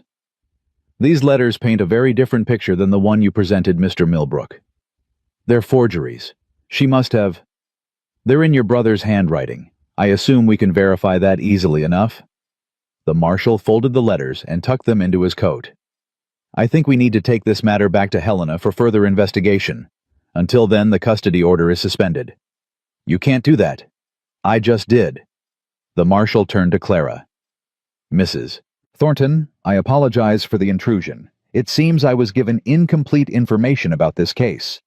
Victor lunged forward, his composure finally shattering. "You can't believe her. She's a liar, a thief. I'll have your badge for this." The marshal's hand dropped to his pistol. "Mr. Millbrook, I strongly suggest you calm down." "I won't calm down. That child belongs to me. Her inheritance belongs to me. I've worked too hard, sacrificed too much." He realized what he'd said a moment too late. The crowd went silent. The marshal's eyebrows rose. "Well," he said quietly, "that's quite an admission." Victor's face crumbled. He looked around at the gathered townspeople, at the marshal, at Clara, standing with her daughter in her husband's arms. "This isn't over," he hissed. "I'll find another way. You'll leave this territory," the marshal said flatly, "today. And if I ever see you in Montana again, I'll arrest you for attempted fraud and perjury. Do I make myself clear?" Victor opened his mouth, closed it, opened it again. Then, without another word, he turned and walked to his horse. He mounted stiffly and rode away without looking back. Clara watched him go. Her legs were shaking, her heart was pounding, but she was still standing. and Rosie was still in her arms. Caleb's hand found hers. She gripped it tight. "Is it over?" Rosie whispered. "Is the bad man gone?" Clara looked at the marshal, who nodded slightly. "Yes, baby," she said, her voice breaking. "The bad man is gone." Rosie threw her arms around Clara's neck. "I knew it. I knew Mr. Caleb would save us. I knew it." Clara held her daughter close, and finally let herself cry. Around them the townspeople began to disperse, some nodding at Clara as they passed, others stopping to shake Caleb's hand. Martha was crying openly. Tom wiped his eyes with his sleeve, and somewhere in the distance, a bird sang the first bird Clara had heard since the winter began. Spring was coming. The days that followed Victor's departure moved slowly, like a river finally freed from ice. Clara found herself waiting for the other shoe to drop. Every time hoofbeats sounded on the road, her heart seized. Every stranger who passed through town made her hands tremble. She'd spent so long running that she'd forgotten how to stand still. "You're wearing a hole in the floor," Caleb said one evening, watching her pace by the window. "I can't help it. What if he comes back? What if he finds another judge, another marshal? Then we'll fight him again. And if we lose—" Caleb set down the harness he'd been mending and walked to her. He stood close, not touching, but near enough that she could feel the warmth radiating from his body. "Clara, look at me." She turned. His eyes were steady calm. "Victor's gone. The marshal made that clear. And even if he weren't, even if he came back with an army, I wouldn't let him take Rosie. I wouldn't let him take you." He paused. "You believe me, don't you?" Clara studied his face. The strong jaw, the weathered lines around his eyes, the mouth that rarely smiled, but when it did, transformed his entire expression. "I believe you," she said softly. "I just don't know how to stop being afraid. You don't have to stop. Fear keeps us sharp, but you can't let it run your life." He reached up, hesitated, then gently tucked a strand of hair behind her ear. "You're safe here, Clara. You and Rosie both. I need you to believe that." His touch sent a shiver through her that had nothing to do with cold. "I'm trying," she whispered. "That's all I ask." They stood there for a long moment, close enough to touch neither of them moving. The fire crackled. Outside, wind rattled the shutters. "Mama, Papa!" Rosie's voice broke the spell. She came running from the back room waving a piece of paper. "Look what I made." Caleb stepped back, clearing his throat. Clara felt her cheeks flush. "What is it, sweetheart?" Rosie held up her drawing proudly. It was rough, the way children's drawings always were, but the subject was clear: 3 figures standing in front of a cabin. A tall man with brown hair, a woman in a blue dress, and a little girl between them holding both their hands. "It's us," Rosie said. "Our family." Clara's throat tightened. She crouched down and pulled Rosie into her arms. "It's beautiful, baby. I'm gonna hang it on the wall, right there by the fire, where everyone can see it." Rosie squirmed free and ran to claim her spot. Clara watched her go, then looked up at Caleb. He was staring at the drawing with an expression she couldn't quite read. "Caleb, she called me Papa. She's been doing that for weeks. I know, but I don't think I'll ever get used to it." His voice was rough. "I never thought I'd hear that word again. After Thomas." Clara stood and placed her hand on his arm. "You deserve to hear it. You've earned it." He looked at her, and for just a moment, his careful mask slipped. She saw the grief beneath it, the longing, the hope he'd been afraid to feel. "Clara, Mama, Papa, come help me hang it." The moment passed, but something had shifted between them, some invisible barrier crumbling just a little more. They went to help Rosie hang her drawing, and for the first time, the cabin felt like home. Spring arrived in fits and starts, warm days, followed by sudden snowstorms, as if the winter couldn't quite let go. Clara understood the feeling. She threw herself into work, helping Caleb with the ranch in ways she'd never imagined. She learned to feed the horses, mend fences, gather eggs from the small chicken coop Martha had helped her build. Her hands grew rough and calloused, her skin tanned by the sun. "You're a natural." Caleb said one afternoon, watching her gentle a skittish mare. I had a good teacher. I didn't teach you that. That's instinct. You've got a gift with animals. Clara stroked the mare's nose, smiling. Edmund never let me near horses. He said ladies didn't belong in stables. Edmund was a fool. Yes, he was. She said it simply without bitterness. The wounds Edmund had left were still there, but they were healing. Slowly, day by day, she was becoming someone new, someone stronger, someone who might be capable of love again. The thought terrified her. Martha noticed the change during one of her weekly visits. You're looking well, she said, eyeing Clara over her cup of tea. Got some color in your cheeks, some light in your eyes. The fresh air agrees with me. Mm-hmm. And I suppose Caleb Thornton has nothing to do with it. Clara nearly choked on her tea. Martha. Don't Martha me, I've got eyes. I've seen the way you look at each other when you think no one's watching. Martha leaned forward. It's nothing to be ashamed of, honey. He's a good man. And you deserve some happiness after everything you've been through. We married for protection. It was a business arrangement. Maybe it started that way. But that's not what it is now, and you know it. Clara set down her cup. Her hands were trembling slightly. I'm scared, she admitted. Edmund. He was charming too at first. He made me feel special, safe. And then, Caleb isn't Edmund. I know that. In my head I know that. But my heart... She pressed a hand to her chest. My heart remembers what it felt like to trust and be betrayed. I don't know if I can survive that again. Martha reached across the table and took Clara's hands. Let me tell you something about Caleb Thornton. When Sarah died, he shut down. Completely. For months he didn't speak to anyone. Didn't come to town. People thought he'd died too up there on that mountain. Martha's voice softened. Then one day he rode in looking like death warmed over, and he asked me if I knew anyone who needed help. Said he couldn't sit in that cabin anymore, staring at the walls thinking about what he'd lost. He needed to do something. Anything. What did you do? I gave him a job. Odd work around the store. Fixing things, hauling supplies. It wasn't much, but it gave him a reason to keep going. Martha smiled. He's been doing that ever since, finding reasons to keep going. And now he's found the best reason of all. What do you mean? You, honey. You and Rosie. That man has come back to life since you arrived. Everyone in town can see it. The question is whether you're brave enough to let him love you. Clara's eyes filled with tears. I want to be, she whispered. I want to so badly. Then stop fighting it. Open your heart and let him in. Martha squeezed her hands. You've been running for so long. It's time to stand still and let yourself be found. That night, after Rosie was asleep, Clara found Caleb sitting on the porch, staring at the stars. Mind if I join you?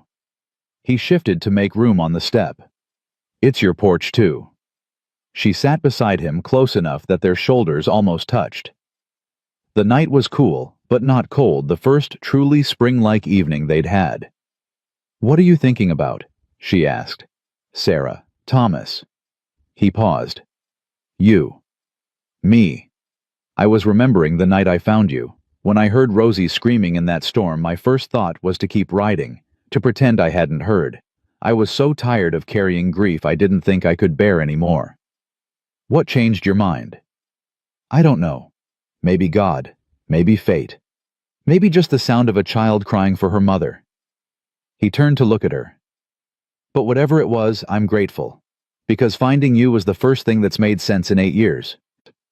Clara's heart hammered against her ribs. Caleb, I need to tell you something. You don't have to.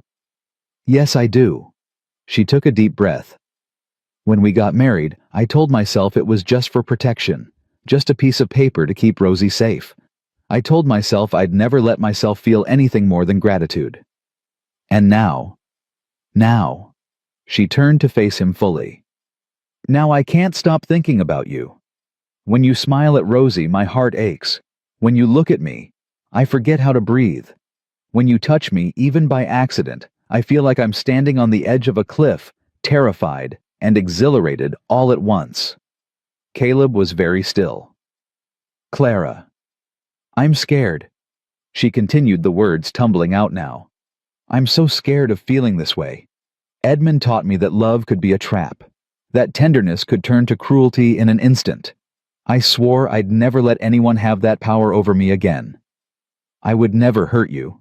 I know you wouldn't. But knowing and feeling are different things. She reached up and touched his face, her fingers trembling against his cheek. I'm asking you to be patient with me. I'm asking you to give me time to learn how to trust again. Can you do that? Caleb's hand came up to cover hers. His eyes were bright in the starlight. Clara, I've been waiting 8 years for a reason to live. I can wait a little longer for you to be ready to live with me. He turned his head and pressed a kiss to her palm. Take all the time you need. I'll be here. Clara's tears spilled over. She leaned forward and rested her forehead against his. Thank you, she breathed. They sat like that for a long moment, foreheads touching, breath mingling in the cool night air. Not kissing, not rushing, just being. It was the most intimate thing Clara had ever experienced. The weeks that followed were a revelation. Clara stopped holding herself apart. She let herself laugh at Caleb's dry humor. She let herself lean against him when they sat by the fire at night. She let herself reach for his hand when they walked to the barn together. And Caleb, patient and steady, as always, never pushed for more than she was ready to give. Papa, watch me, Rosie called from the corral where she was practicing her riding on Bessie. I'm going fast. Not too fast, Clara called back, but she was smiling. Caleb stood beside her, one boot propped on the fence rail. She's a natural, better than most kids twice her age. She gets that from you. I ain't taught her nothing she didn't already have in her. Clara watched her daughter circle the corral, her face alight with joy. In Boston, Rosie had been a shadow child, quiet and fearful, flinching at loud noises and sudden movements. Now she was blooming, growing stronger and braver every day. You gave her that, Clara said softly. That confidence, that joy. I just gave her a safe place to grow. She did the rest. Clara turned to look at him. You always do that. Deflect praise. Act like you haven't done anything special. I haven't. You have. You saved our lives, Caleb. Not just in that blizzard, but every day since. You gave us a home when we had none. You stood between us and Victor when anyone else would have turned us over. You became a father to a child who had every reason to fear men. Her voice broke. You made us a family. Caleb's jaw tightened. Clara. I'm not finished. She took his hand and held it tight. I've been scared for so long. Scared of trusting, scared of loving, scared of hoping for something good because every time I hoped before I was disappointed. She stepped closer. But I'm not scared anymore.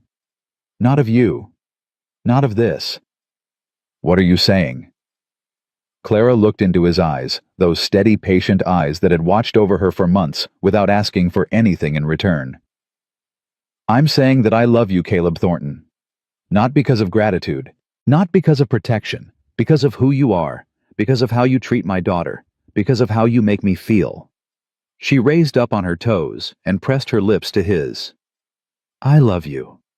The kiss was soft, tentative, a question rather than a demand. Caleb went perfectly still for one heartbeat. 2. Then his arms came around her, and he kissed her back with 8 years of loneliness and longing in every touch. When they finally broke apart, both of them were breathing hard. I love you too, Caleb said hoarsely. I've loved you since the moment I saw you lying in that snow, fighting to live for your daughter. I just didn't think I had the right to say it. You have the right. You have every right. He kissed her again, deeper this time, and Clara felt something inside her finally let go. Mama, Papa, are you kissing? They broke apart to find Rosie staring at them from atop Bessie, her face split in a huge grin. Maybe, Clara said, laughing through her tears. That means you really love each other, like in the stories. Yes, sweetheart, like in the stories. Rosie bounced in the saddle. Does this mean we're a real family now, forever and ever? Caleb looked at Clara. Clara looked at Caleb. Yeah, he said, his voice rough with emotion. Forever and ever. Rosie whooped with joy and urged Bessie into a trot around the corral, singing a made-up song about mamas and papas and love. Clara leaned into Caleb's chest, his arms wrapped around her, watching their daughter celebrate. Is this real? She whispered. Sometimes I think I'm going to wake up and find myself back in that blizzard dying in the snow. It's real. Caleb pressed a kiss to the top of her head. And I'm going to spend every day making sure you never doubt it. Word of the kiss spread through town faster than wildfire. Martha showed up the next day with a bottle of wine and a knowing smile. About time, was all she said. The preacher's wife, who had once looked at Clara like dirt on her shoe, stopped by with a pie and a stammered apology for being unwelcoming. Clara accepted both with grace. Even old Doc Perkins made a special trip to shake Caleb's hand and tell him he was the luckiest man in Montana. Seems like everyone's got an opinion, Clara said after the latest visitor departed. That's small towns for you. No such thing as privacy. Does it bother you? Nope. Caleb pulled her close. Let them talk. I've got nothing to hide. That night they sat together on the porch watching the stars come out one by one. Rosie was asleep inside, clutching her wooden horse, peaceful and content. I've been thinking, Clara said. Dangerous habit. She swatted his arm. I'm serious. I've been thinking about what comes next. For us. For Rosie. For this family we're building. And I want to make something of this place. Not just survive, but thrive. Martha mentioned that the town needs a midwife, a healer, someone who knows herbs and medicine. Clara sat up straighter. I could do that. I have the knowledge. I just need the opportunity. Caleb was quiet for a moment. You'd be good at it. You think so? I know so. You've got a gift for taking care of people. I've seen it with Rosie, with the animals. Even with me, though, God knows I didn't make it easy. He smiled. If that's what you want, I'll help you make it happen. Really? Clara, I'd move mountains for you. Building a little healing practice is nothing. She kissed him soft and sweet. I love you. I know, I'm very lovable. She laughed and kissed him again. The next morning, Clara rode into town with a list of supplies and a heart full of purpose. Martha helped her stock a small room in the back of the general store with herbs and bandages and tinctures. Word spread quickly. Clara Thornton was offering healing services, reasonable rates, all welcome. Her first patient was a miner with a badly infected cut. Clara cleaned the wound, applied a poultice, and sent him home with instructions for care. He paid her in fresh-caught trout and gratitude. Her second patient was a pregnant woman, frightened and alone, whose husband was working a claim 50 miles away. Clara held her hand through 14 hours of labor and delivered a healthy baby boy. The woman named him Caleb, after the man who'd given Clara a chance at a new life. Her third patient was the preacher's wife, who arrived with a mysterious rash and left with medicine and an invitation to tea. You're becoming quite popular, Caleb observed one evening as Clara counted her earnings. People need help. I'm glad I can give it. You're more than giving help. You're giving hope. He kissed her forehead. I'm proud of you. Clara felt tears prick her eyes. Edmund had never said those words to her. Not once in 5 years of marriage. Thank you, she whispered. For what? For believing in me. For letting me be more than someone who needs saving. Caleb cupped her face in his hands. Clara, you've never been someone who needs saving. From the moment I met you, you were fighting. Fighting for Rosie. Fighting for survival. Fighting for a future. He smiled. All I did was give you a place to stand. You gave me so much more than that. Maybe. But the strength was always yours. Don't ever forget that. She wouldn't. She couldn't. Because for the first time in her life, Clara Thornton knew exactly who she was. Not Edmund's victim, not Victor's prey, not a woman defined by the men who had tried to control her. She was a mother, a healer, a wife, a survivor. And she was finally, gloriously free. Summer came in a blaze of green and gold. Clara planted a garden behind the cabin, filling it with herbs for her practice and vegetables for the table. Rosie helped her small hands learning to coax life from the soil. Caleb expanded the corral and brought in 2 new horses, building a breeding program that would sustain them for years to come. And every night they sat together on the porch, watching the sun set behind the mountains, marveling at the life they'd built from nothing. "Mama," Rosie said one evening, climbing into Clara's lap. "Yes, sweetheart. Remember when we were running? When we were scared all the time?" "I remember. I'm not scared anymore." Rosie snuggled closer. "Papa makes me feel safe, and you make me feel loved, and that's all I need." Clara held her daughter tight, tears streaming down her cheeks. "That's all any of us need, baby." Caleb's hand found hers in the fading light, and in that moment, surrounded by everything she'd never dared to dream of, Clara knew that she was exactly where she was meant to be. Home. The letter arrived on a Tuesday in late August, carried by a dusty rider who had traveled 3 weeks from Boston. Clara was kneading bread when she heard the hoofbeats. Her hands went still, old instincts flaring, but she forced herself to breathe. Those days were behind her. Victor was gone. She was safe. Still, when Caleb came through the door with an envelope in his hand and a strange expression on his face, her heart stuttered. "What is it?" "Letter. From Massachusetts." He held it out to her. "It's addressed to you." Clara wiped the flour from her hands and took the envelope. The return address was a law office in Boston, one she didn't recognize. Her fingers trembled as she broke the seal. She read in silence. Once. Twice. A third time, because the words refused to make sense. "Clara, what does it say?" She looked up at him, her face pale. "Victor is dead." Caleb went very still. "How?" "Carriage accident. 2 weeks ago. He was drunk apparently. Lost control crossing a bridge." Clara's voice sounded distant, like it belonged to someone else. "The letter is from his creditors. It seems Victor had been embezzling from the family business for years. When Edmund died, Victor used his position to cover his tracks. But with Victor gone, the truth came out." "What does that mean for Rosie's inheritance?"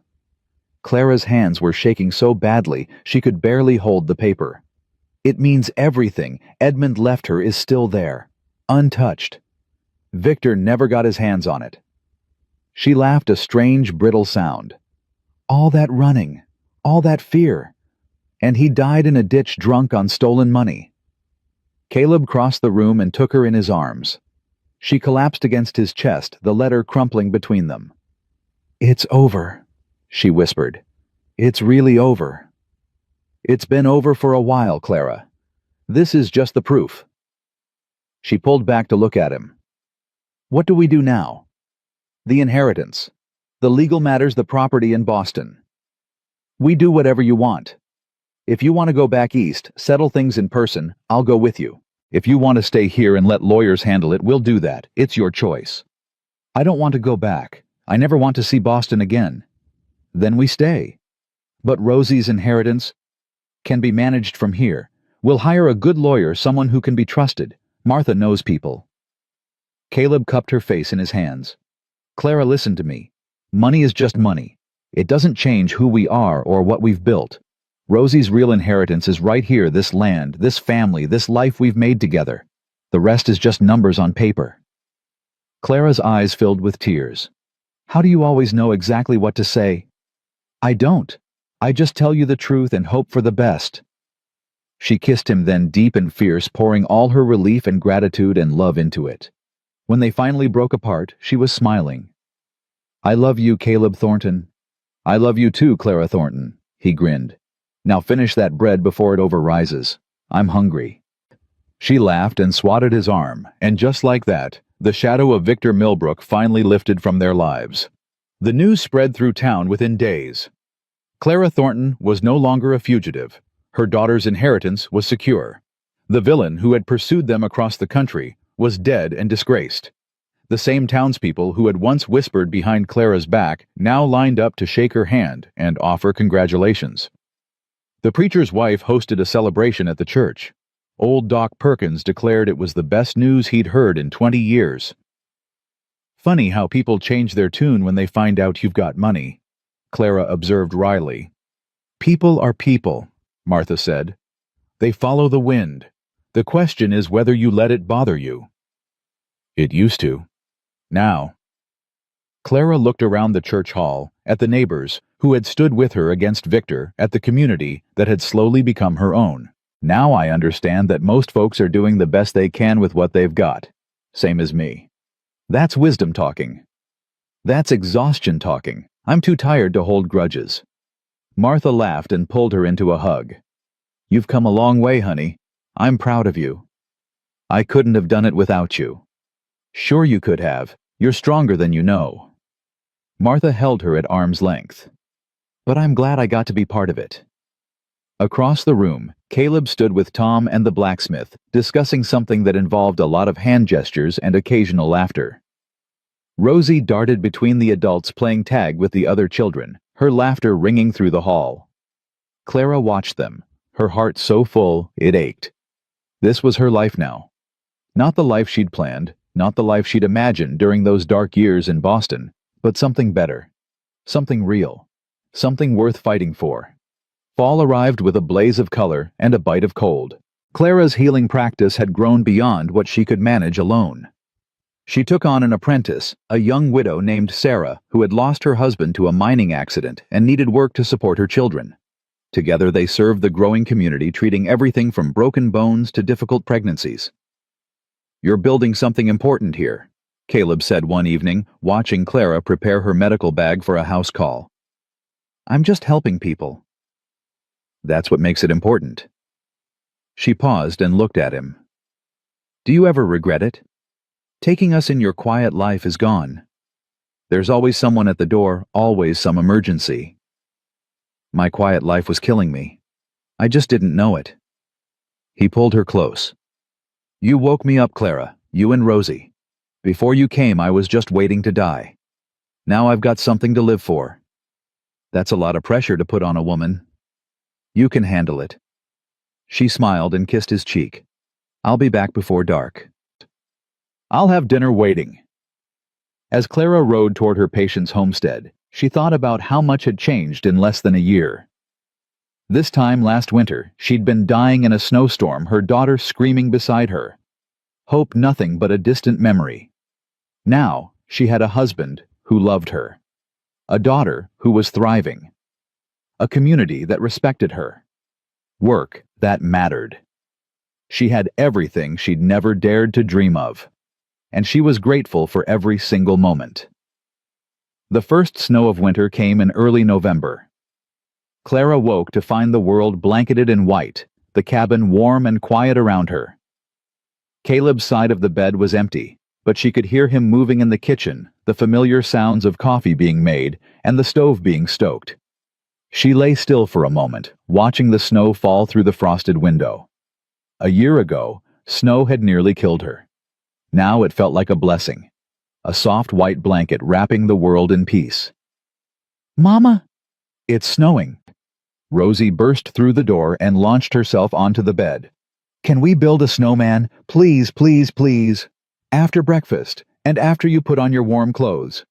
"I already put them on, Papa helped me." Clara laughed and pulled her daughter close. "Then I guess we're building a snowman." They spent the morning in the yard rolling snowballs and stacking them high. Caleb contributed a carrot for the nose and 2 pieces of coal for eyes.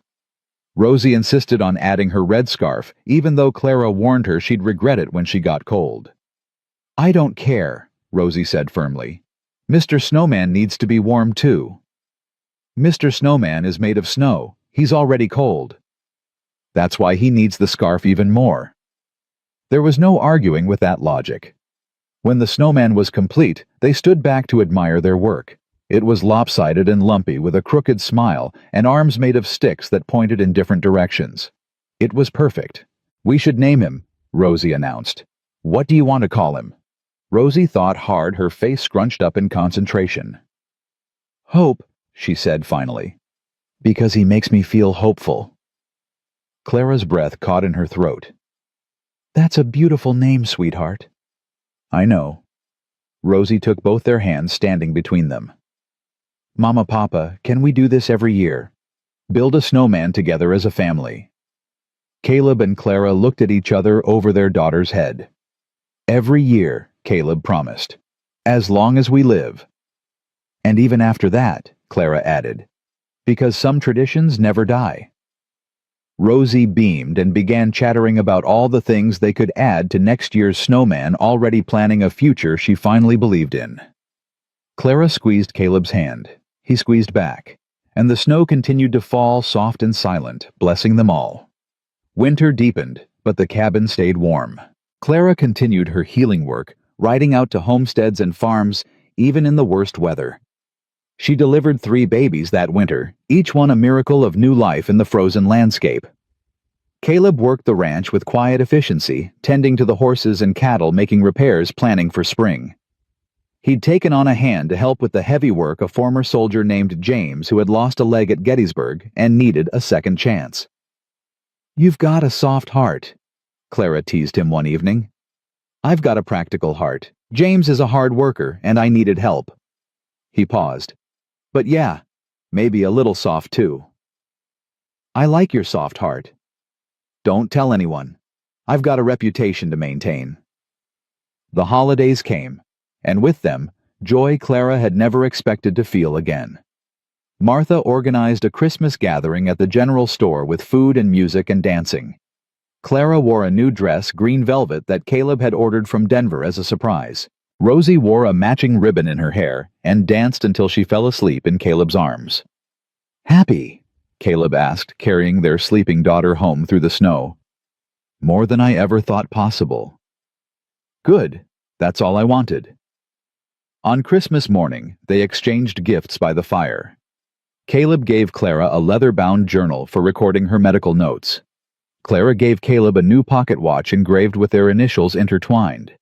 Rosie gave them both drawings she'd made in secret, carefully wrapped in brown paper and tied with string. This one's Papa teaching me to ride, she explained, pointing to a picture of stick figures on horses. And this one's Mama making medicine. And this one's all of us together in front of our house. Clara held the drawings like they were made of gold. They're perfect, sweetheart. I know, Rosie grinned. I'm a really good artist. The best, Caleb agreed solemnly. After Rosie had been put to bed, Clara and Caleb sat together by the dying fire, the cabin quiet around them. I have one more gift for you, Clara said softly. You've already given me more than I deserve. This is different. She took his hand and placed it on her stomach. I saw Doc Perkins last week. He confirmed it. Caleb went very still. Clara, are you saying... We're having a baby, sometime in late spring, he thinks. For a long moment Caleb didn't move, didn't speak, didn't seem to breathe. Then his face crumpled, and he pulled her into his arms with a sound that was half laugh, half sob. A baby. We're having a baby. Are you happy? Happy. He pulled back to look at her, his eyes bright with tears. Clara, I thought I'd never be a father again. I thought that part of my life was over. And now... He couldn't finish. He just shook his head, overwhelmed. Now we get to start a new chapter, Clara said, tears streaming down her own cheeks. Together. Together. He kissed her forehead, her cheeks, her lips. I love you. I love you so much. I love you too. Always. They held each other in the firelight, two broken people who had somehow made each other whole, marveling at the miracle of new life growing between them. Outside, the snow fell softly, blanketing the world in white. Inside, the fire burned warm and bright. And hope, fragile and fierce, bloomed in the darkness like a flower in winter. Spring came early that year, as if the world itself was eager for new beginnings. Clara's pregnancy progressed smoothly, her body growing round and healthy under Doc Perkins' watchful care. Rosie was beside herself with excitement, alternating between planning all the things she would teach her new sibling and worrying that she wouldn't be the baby anymore. "You'll always be my first baby," Clara assured her. "Nothing will ever change that. Promise. Promise." Caleb built a cradle from oak he'd been seasoning for years, carving intricate designs into the headboard horses and flowers and stars. He worked on it every evening after dinner, his hands moving with careful precision. "It's beautiful," Clara said, watching him sand the edges smooth. "It's for our family. It should be beautiful. You're going to be a wonderful father." "I'm gonna try. That's all anyone can do." Martha threw a baby shower at the general store, gathering women from all over the territory to celebrate. They brought gifts of blankets and clothes, herbs and remedies, wisdom and well-wishes. Clara sat in the center of it all, surrounded by women who had become her friends, her community, her family. "Look at you," Martha said, squeezing her hand. "The frightened woman who stumbled into my store a year ago is gone. In her place is someone strong and sure and loved. I couldn't have done it without you. You could have. You just didn't have to." Martha smiled. "That's what community is for. We carry each other when the load gets too heavy." Clara thought about all the people who had carried her: Caleb, Martha, Tom, the townspeople who had stood with her against Victor. She thought about all the people she was now carrying, in turn her patients, her apprentice, the women who came to her for healing and hope. This was what it meant to belong. Not just to a place, but to a people. Not just to survive, but to thrive together. "Thank you," Clara said, her voice thick with emotion. "For everything." "Thank me by being happy," Martha replied. "That's all I've ever wanted for you." The baby came on a warm night in May. Clara's labor started just after sunset, gentle contractions that grew stronger as the hours passed. Caleb sent James to fetch Martha and Doc Perkins, then settled in beside Clara, holding her hand through every pain. "You're doing great," he said, his voice steady, even as his face betrayed his worry. "Easy for you to say. You're not the one pushing a watermelon through a keyhole." Despite the pain, she managed a weak laugh. So did he. Rosie had been sent to Martha's house for the night, but she'd left a drawing under Clara's pillow, a picture of a baby surrounded by hearts with the words, "Welcome new baby," scrawled in crayon. Clara held on to that drawing like a talisman through the long hours of labor. Near dawn, with Martha coaching and Doc Perkins standing by, Clara gave one final push and brought her second child into the world. "It's a boy," Martha announced, tears streaming down her face. "A beautiful, healthy boy." They placed him in Clara's arms, this tiny, perfect creature, with his father's dark hair and his mother's green eyes. He wailed once loudly, then settled against her chest with a sigh. Caleb leaned over them both, his face wet with tears. "Hello, son," he whispered. "Welcome to the world." "What should we name him?" Clara asked. Caleb was quiet for a moment, looking at the baby, then at her. "Thomas," he said finally, "after the son I lost, if that's all right with you." Clara's heart swelled with love. "Thomas Thornton. It's perfect." "Thomas Edmund Thornton," Caleb corrected gently, "after your brother-in-law, the one who tried to protect you even from beyond the grave." Clara's tears fell onto the baby's blanket. "Yes," she breathed. "Thomas Edmund Thornton." Later that morning, Rosie came bursting through the door, unable to wait another moment. "Where is he? Where's the baby? Can I see him? Can I hold him?" Clara guided her to the bedside, where little Thomas lay sleeping in his new cradle. "This is your brother," Clara said. "Thomas, can you say hello?" Rosie peered into the cradle with wide eyes. "He's so tiny, and wrinkly, and kind of red. All babies look like that at first. You did too." "I did not." "You did. I have very clear memories." Rosie looked skeptical but decided to let it go. She reached out one small finger and touched the baby's hand. Thomas's fingers closed around hers, instinctive and trusting. Oh, Rosie breathed. Mama, he's holding my hand. He knows you're his big sister. He's counting on you to teach him things. Like riding and reading and building snowmen. All of it. Everything you know. Rosie's face transformed with solemn purpose. I'll teach him everything. I'll be the best big sister in the whole world. I know you will, sweetheart. Caleb lifted Rosie up so she could get a better view. She leaned against his chest, still holding the baby's hand. Papa, this is our family now, right? You and Mama and me and Thomas. That's right. And we're gonna stay together forever. No more running. Caleb looked at Clara. Clara looked back at him. In that look was everything they'd been through: the blizzard, the fear, the healing, the love. No more running, Caleb said. This is home, forever. Rosie smiled and nestled closer, and in the cradle, baby Thomas slept on, peaceful and safe, surrounded by the family that had fought so hard to exist. The years that followed were good ones. Thomas grew strong and healthy, a happy child who followed his big sister everywhere and worshipped his father with uncomplicated adoration. Rosie grew into a confident young woman skilled with horses and herbs alike, her early fears nothing but distant memories. Clara's healing practice flourished. She trained 3 more apprentices over the years, establishing a tradition of women helping women that would outlast her own lifetime. The little room in Martha's store eventually grew into a proper clinic funded in part by Rosie's inheritance, serving the entire territory. Caleb's ranch prospered. The breeding program he'd dreamed of became reality, producing horses known throughout Montana for their strength and temperament. He trained young men to work the land, passing on skills that had been passed to him.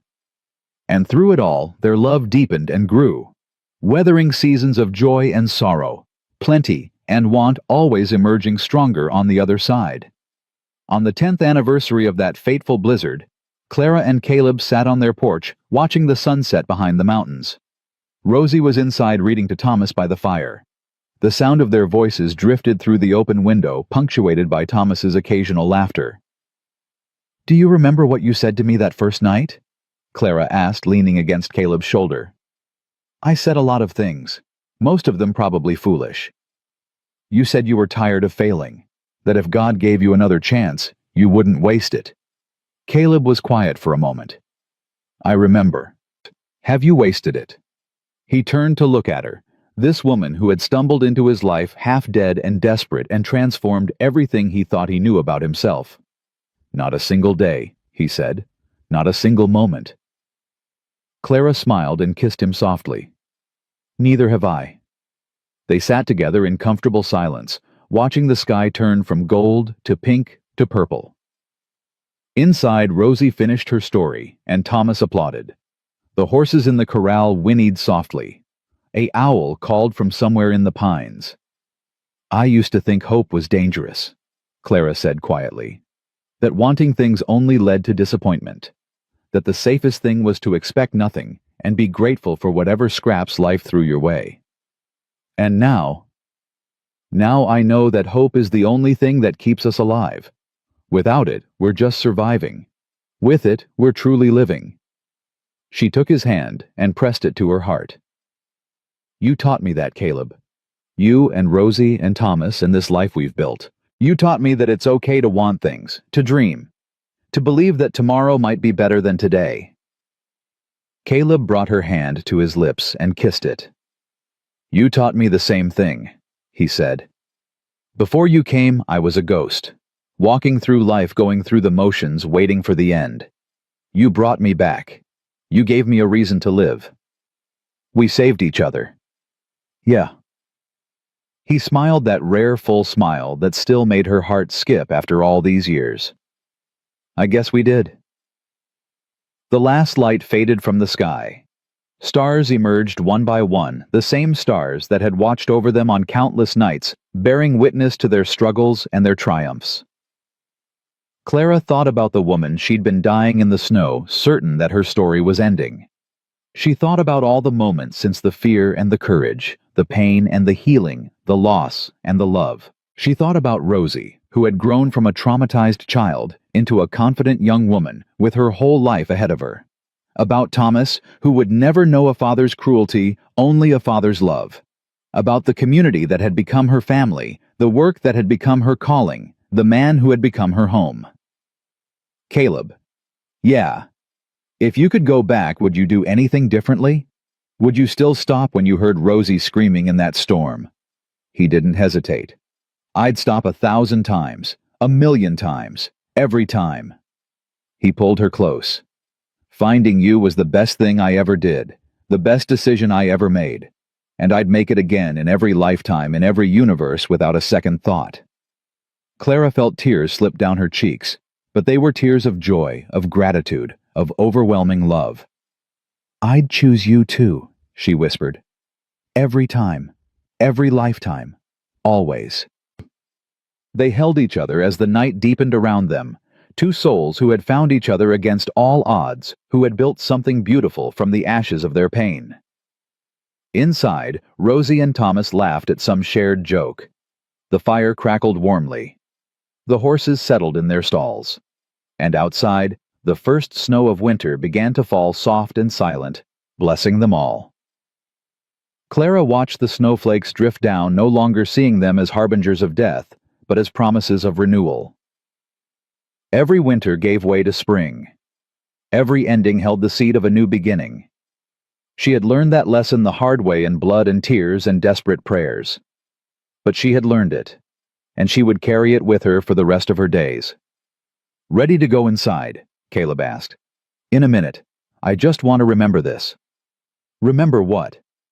Clara looked at him, at this man who had pulled her from the snow and nursed her back to life and given her everything she'd never dared to hope for. This feeling, she said. This moment. This perfect, impossible, beautiful life. Caleb kissed her forehead. We've got a lot more moments ahead, he said. A lot more memories to make. I know, but I don't want to forget how far we've come. I don't want to take any of it for granted. You won't. Neither will I. He stood and offered her his hand. Come on, Mrs. Thornton, our family's waiting. Clara took his hand and let him pull her to her feet. At the door she paused and looked back one more time at the falling snow, at the vast Montana sky, at the land that had become her home. Then she smiled and stepped inside into the warmth, into the light, into the arms of the family she had fought so hard to keep. The door closed softly behind her. And outside the snow continued to fall, covering the world, in white washing away the past, making everything new. Clara Thornton had come to Montana running from death. She had found life instead, life and love and a future she had never dared to imagine. Some storms destroy, others deliver us exactly where we need to be. This one had brought her home, and home, she finally understood, was not a place. It was the people who loved you, who fought for you, who refused to let you go. It was Caleb's steady hands and quiet strength. It was Rosie's fierce heart and boundless joy. It was Thomas's laughter and innocent trust. It was a cabin in the mountains warm against the cold. It was a community that had become a family. It was hope stubborn and defiant, blooming against all odds. Home was love in all its forms. And Clara Thornton, who had once believed she would never be loved again, was finally completely, irrevocably home. If this story touched your heart, the love, the struggle, and the courage that blooms where no one expects, then join us for more. Every week on Wild West Love Stories, we bring you tales where broken hearts find healing, where second chances rise from the dust, and where love proves stronger than any storm. So don't write off just yet. Hit that subscribe button, ring the bell, and become part of our Frontier family. Drop a comment telling me what moved you most, and share this story with someone who needs to believe in hope again. Until next time, may your trails be peaceful, and your hearts forever wild.